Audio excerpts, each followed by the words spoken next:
जय हिंद साथियों, मैं अनु चौधरी एक बार फिर से आप लोगों के साथ अपनी नई कहानी के साथ। आज हम बैठे हैं सुभारती यूनिवर्सिटी के प्रांगण में और हमारे साथ हैं प्रोफेसर डॉक्टर भावना ग्रोवर जी, जो कि सुभारती यूनिवर्सिटी में परफॉर्मिंग आर्ट डिपार्टमेंट की हेड हैं। तो चलिए स्वागत करते हैं भावना जी का। मैम बहुत बहुत आभार, बहुत बहुत अभिनंदन। बहुत बहुत धन्यवाद, मुझे यहाँ आमंत्रित करने के लिए धन्यवाद। मैम हम आपसे जानना चाहते हैं कि जो आपका ये सफ़र है, पहले वहीं चलते हैं कि जो शुरुआत हुई वो कैसे हुई आपकी। यूँ तो इस सफ़र की बहुत लंबी कहानी है और उसको मैं बहुत छोटे छोटे पॉइंट्स में कुछ आपको बताना चाहती हूँ। किसी भी क्लासिकल डांसर की या कोई भी शास्त्रीय नृत्य की तरफ संगीत की तरफ अगर जाए, शास्त्रीय पक्ष पर अगर जाए, तो एक लंबी जर्नी किसी भी कलाकार को तय करनी होती है, तब वो जाकर के एक मंच पर, एक स्तर पर पहुंच पाता है कि वो अपने कला से लोगों का रंजन कर सके, लोगों का मन लुभा सके और लोग उसके साथ, उसकी ऑडियंस उसके साथ बन सके। मेरी ये जर्नी तो बहुत छोटेपन में शुरू हुई। मेरे पिता थोड़ा बहुत गाते हैं, तो उन्होंने कहा कि गर्मी की छुट्टियां जैसे बच्चों की पहले तो बहुत दिन की पड़ती थी, आजकल तो बहुत कम हो गई हैं, तो उन्होंने कहा कि थोड़े दिन हम भावना को कुछ कथक या कुछ नृत्य सिखाते हैं। तो मम्मी, जबकि मैं बहुत एक छोटे शहर से हूँ और हापुड़ ही है पास में मेरठ के, मैं वहाँ से हूँ, तब वो कस्बा ही होता था, आज तो एक बहुत अच्छा शहर हो गया है। तो मेरी माताजी मुझे लेकर के गई एक इंस्टीट्यूशन में, संगीत कला संगम के नाम से एक छोटा सा इंस्टीट्यूशन हुआ करता था, लेकिन वहाँ पे जो गुरु थे वो विद्वान कलाकार थे। तो अब वहाँ गए तो उन्होंने कहा कि भाई एक तो लाइट डांस की क्लास होती है, कथक की क्लास होती है। अब मेरे मम्मी ने कहा कि अच्छा ठीक है, 1-2 महीने का समय है गर्मी की छुट्टी का, तो जाओ लाइट डांस सीखते हैं। लेकिन मेरे पिता ने कहा कि थोड़े ही दिन सही, लेकिन हमें अपनी बिटिया को भारतीय शास्त्रीय नृत्य से ही रूबरू कराना चाहिए, चाहे उसके सिर्फ उसके परतों तक वो पहुंच पाए, लेकिन हम सिखाएंगे कथक ही। तो यूँ ये सिलसिला शुरू हुआ और बस अगले दिन मेरा एडमिशन करा दिया गया वहाँ पर। शायद वो नियति ही थी कि मैं उस दिन मैंने वहाँ एडमिशन लिया। सोचा तो ये था कि 1 या 2 महीने गर्मी की छुट्टी में कर लेंगे और हो जाएगा, किंतु जैसे ही मैं वहाँ गई और मेरे ख्याल से 10 या 15 दिन ही हुए होंगे, मुझे कथक तभी से इतना प्रिय हो गया कि फिर वो 2 महीने छोड़ो, वो तो सालों का सफ़र हो गया और हम चलते गए। मैं लगातार उस इंस्टीट्यूशन में भी मैंने लगभग लगातार 10 वर्षों तक शिक्षा प्राप्त की कथक नृत्य की। यूँ तो क्लासिकल की लंबी ही रहती है, 8 या 9 वर्ष के तो पाठ्यक्रम ही हैं, तो 10-11 साल मैंने वहीं पर शिक्षा प्राप्त की। उसके बाद में मैं आगे और बढ़ना चाहती थी, बिकॉज़ मैं तब तक दिल्ली दूरदर्शन से भी बी ग्रेड ले चुकी थी, ऑल इंडिया कंपटीशन विन कर चुकी थी और तमाम मंचों पर मैं देश के उस समय प्रस्तुति दे रही थी। ये मेरी एज थी लगभग 15 साल 16 साल। फिर हुआ कि अब दिल्ली की ओर रुख करना चाहिए, जहाँ बड़े बड़े आर्टिस्ट हैं, पंडित बिरजू महाराज हैं, मेरे गुरु पद्म भूषण पंडिता उमा शर्मा जी हैं, बहुत तमाम लोग हैं। तो दिल्ली पास में ही, इससे अच्छी अपॉर्चुनिटी क्या होगी।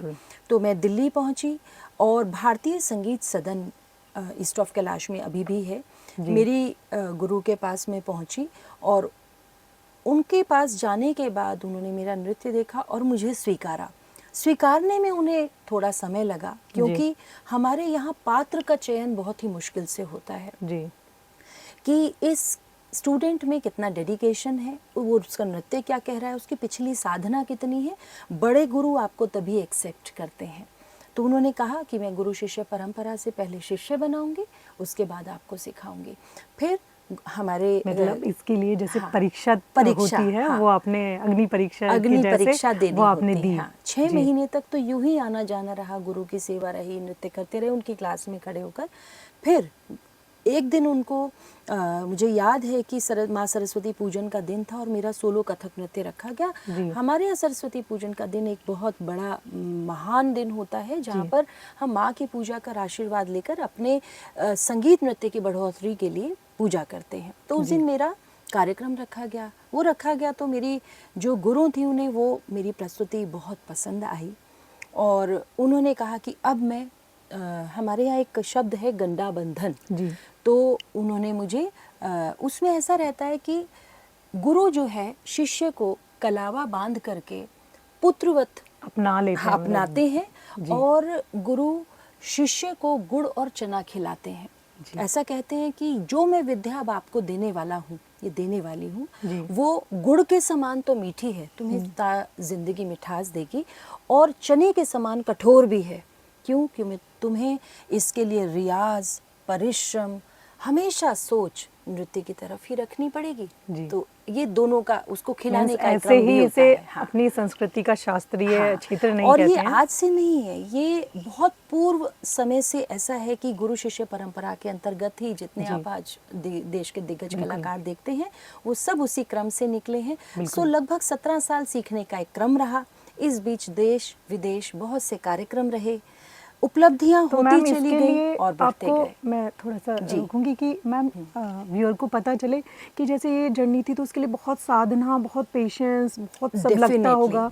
तो मैम बच्ची थी, जैसे आप बहुत छोटे से आपने शुरू किया, तो कभी लगा नहीं कि बहुत बोरिंग हो रहा है, मुझे ये करना है? मुझे लगता है कि जो कला की यात्रा है ना, वो एक जन्म की यात्रा नहीं है, ये कई जन्मों की यात्रा है। इस जन्म में हम जितना कर जाएंगे शायद उससे अगले जन्म में वहां से आगे शुरू करेंगे।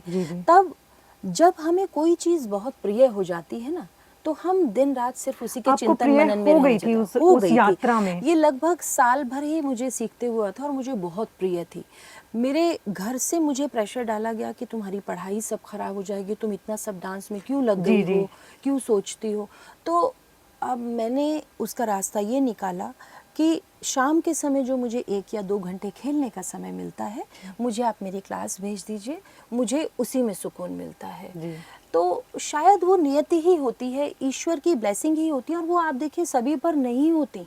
जो क्लासिकल के साधक हैं, तपस्वी हैं, उनको अपने आप ही प्रिय होता है। नहीं तो कोई भी तबला आर्टिस्ट 10 घंटे 12 घंटे एक ही जगह बैठकर कैसे रियाज कर सकता है। कैसे हम लोग 8 घंटे लगातार सुबह से घुंघरू बांधते थे 5 बजे से, तो एक सिटिंग 8-9 बजे तक होती थी, फिर नाश्ता कर लिया, कॉलेज चले गए, सब काम करके आ गए, फिर शाम को फिर साधना शुरू हुई, तो 4-5 घंटे तब रियाज कर लिया। तो जब तक हमारी रुचि नहीं होगी हम उस काम में, और आपको ऐसा भी नहीं होगा कि इसमें एक लालच भी नहीं होता है कि आपको ये पता हो कि आपकी यात्रा कहाँ तक जाएगी। सिर्फ समर्पण था, प्रेम था, सिर्फ त्याग था कि नहीं, आप उसमें मन से आप करे जा रहे थे। होता है। और जैसा कि आपके एनजीओ से भी अभी जब बातचीत होने पर मैंने सुना कि हैप्पीनेस, तो नृत्य जो है सबसे पहले आनंद की अवस्था ही है। हमें कोई भी, चाहे ये तो शास्त्रीय नृत्य का तो एक अलग आत्मिक अलौकिक आनंद है जो हमें सीधे ईश्वर से जोड़ता है। रियाज करते समय एक समय ऐसा भी आता है जब कलाकार को ऐसा महसूस हो रहा होता है कि उसका जो उसके स्वर का या जो उसके नृत्य के घुंघरू के जो ध्वनि का ताल्लुक सीधा ईश्वर से हो रहा है, वो ऐसा भी महसूस करता है। लेकिन वो अवस्था आती है करते करते। तो ये तो शास्त्रीय की बात है, लेकिन हम लोक की भी बात करें, जहाँ हम फोक म्यूजिक, फोक डांस की बात करें, लाइट डांस की भी बात करें, संगीत और नृत्य हमें हमेशा सुकून ही देता है। आप देखिए कि जिन भी देशों ने या जिन भी राजाओं ने संगीत और नृत्य की अवहेलना की, संगीत और नृत्य को अपने राज्य में ख़त्म करने की कोशिश की, अगर हम औरंगज़ेब की बात करें या कुछ अन्य देशों की बात करें जहाँ पर संगीत को बहुत बुरा मानकर उसे बिल्कुल बंद कर दिया गया। आप देखिए कि आतंकवाद और बाकी सबकी स्थिति, टेररिज्म की स्थिति, दुख की स्थिति, डिप्रेशन की स्थिति उन कंट्रीज में हो गई और वो कंट्रीज बर्बाद भी हो गई। क्यों?